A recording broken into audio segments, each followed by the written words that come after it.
Hello everyone, welcome back to another video with On Point Politics, your number one stop for all things polling and election analysis in the United States. And today we're going to be looking at my 2020 polling averages versus my 2024 polling averages, comparing them and seeing where the states end up. Hit the like button to subscribe if you want more content just like this. And so what I do is I basically weigh all of the polling data to the target electorate in 2020, which allows me to pretty much be able to pretty much predict every single state accurately in 2020. I mean, I basically would have gotten it 100% right. Pretty much. I mean, my map has 306, Joe Biden to Trump 232.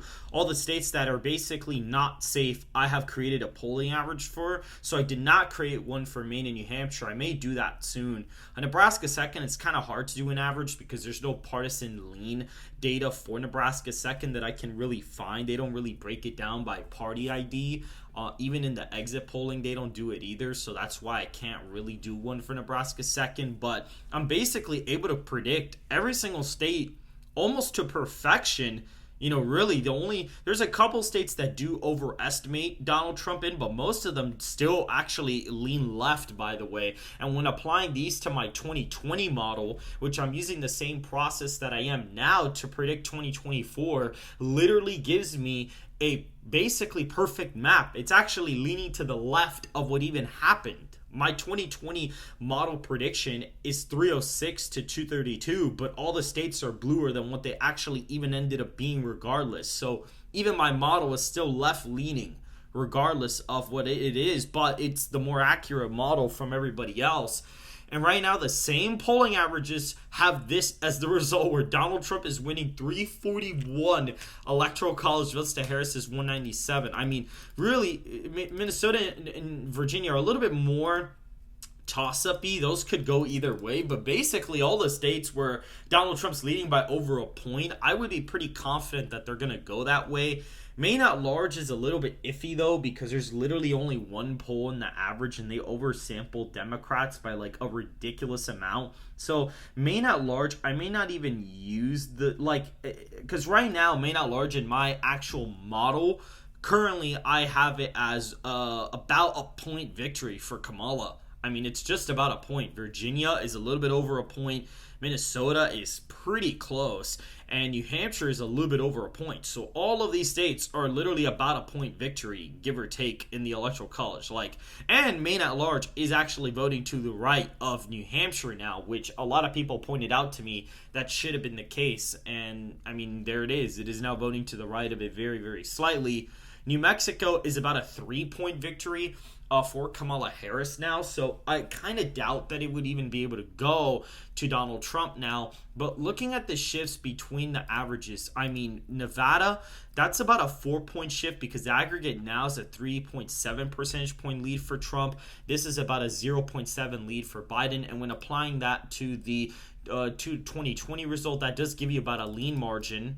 Arizona, Biden plus 2.6. Now Trump plus 7.1 in Arizona. That's a huge shift, about a 9-point shift to the right there. So that's pretty crazy. New Mexico, this is the interesting one. This average is actually Biden plus 14.9. And my current average is Biden plus a Harris plus like 3.5. So if I were to actually basically look at the shift of that, that's about an 11.4 percentage point shift. And when you apply that to the result from last time, which was Biden plus 10.8, that actually gives you a tilt Republican margin in New Mexico for Donald Trump right now, which is pretty crazy. Based on these categorizations, I'm probably going to give Nebraska 2nd lean to Trump based on the demographics here. I mean, if he's winning Arizona by 9, he's going to win Nebraska 2nd. Minnesota, another interesting one, Biden plus 8.1, and now it's Trump plus 0.8. So that's a pretty big shift, about almost a 9-point shift. So that would produce a lean margin in Minnesota. Wisconsin, Biden plus 2.5 to Trump plus basically 9.1. I mean, he's leading the aggregate in Wisconsin by like a ridiculous amount. It's probably overestimating him, but that's why I like having the model, because the model takes other things into account. So in my model, he's leading by about 6 points right now. And looking at this, he would be leading by a likely margin Michigan, Biden plus 3.6 to Trump plus 3.7. When you apply that to this margin, it does give you a Trump plus 4.5 margin in Michigan, which is currently what I have right now. Pennsylvania, Biden plus 2.1 to about Trump plus 4, or not even, it's actually like Trump plus 5.1. When you apply that to this result, that does give you a likely margin as well. Virginia is interesting because that margin for Biden was actually Biden plus 5.6 in 2020.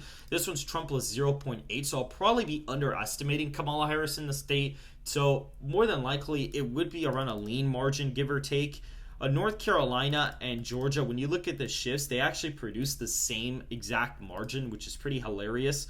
And looking at Maine and New Hampshire, I mean, I don't have polling averages for these states, but based on how all the other states have gone, I would say that probably New Hampshire, it's a little bit iffy because, if he's really doing that good in Wisconsin, Michigan, Pennsylvania, and all the other states, I think he would win New Hampshire and Maine at large. I think he probably would be winning them. Maybe Maine would be lean, considering that my average right now kind of has this voting to the currently, I think in this one, Maine is voting to the right of New Hampshire based on that result. So that's pretty interesting. So this could possibly be the map, depending on how you're looking at the averages, and effectively the toss-up map would pretty much kind of look like this. So it's anywhere between Trump 235 to Harris 213, all the way up to Donald Trump roughly 334. So New Mexico, New Hampshire are kind of the ones that are a little bit iffy. Virginia probably does go down based on that, but all the other states, he's pretty much killing it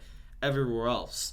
So if you guys did enjoy this video and analysis, make sure to hit the like button to subscribe if you want more content just like this. And guys, make sure to go ahead and go to betonline.com because you can actually bet for the elections. You can bet on the U.S. Senate elections as well as the presidential race, the actual way the states are going to go, the margins, as well as the presidential debate coming up very, very soon.